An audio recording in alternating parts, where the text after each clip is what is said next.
Adilabad Armoor railway line కోసం సాధన సమితి ఆధ్వర్యంలో పట్టణంలోని ఆర్ఎండ్బి అతిథి గృహం వద్ద చేపట్టిన రిలే నిరాహార దీక్షలు శుక్రవారం 4వ రోజుకు చేరుకున్నాయి.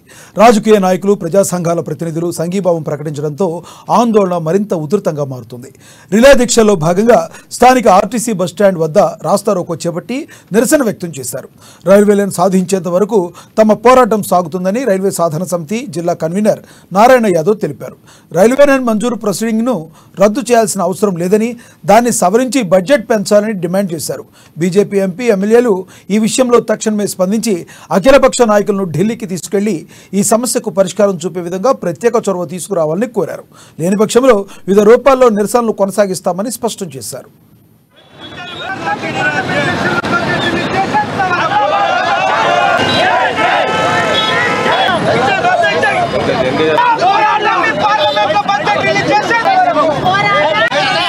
ఆదిలాబాద్ నుండి ఆర్మూర్ రైల్వే లైన్ సాధించడానికి 4వ రోజు దీక్షలు ప్రారంభమైనాయి.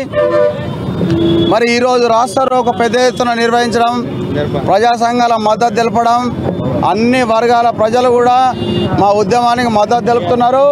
ప్రొసీడింగు మార్చి, శాంక్షన్ ప్రొసీడింగ్ మార్చి ఆదిలాబాద్ నుంచి పటన్ చెరుకు పెట్టండి, ఆదిలాబాద్ నుంచి ఆర్మూర్ దాకా లైన్ క్లియర్ అయినాక మీ ఇష్టం ఉన్నది ఏదైనా ఉంటే చేసుకోండి, మీ ప్రొసీడింగ్ మొత్తం రద్దు చేయమని చెప్తలేము, దాన్ని సవరణ చేయండి, రెక్టిఫై చేయండి.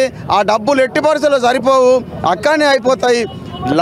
లైన్ లాస్ అయ్యే అవకాశం ఉన్నది కాబట్టి ముందు మాకేయండి, మాకు అవసరం ఉంది. కాబట్టి ఆదిలాబాద్ జిల్లా ప్రజలకు ఈ రైలు మార్గం అనేది చాలా అవసరం ఉన్నది.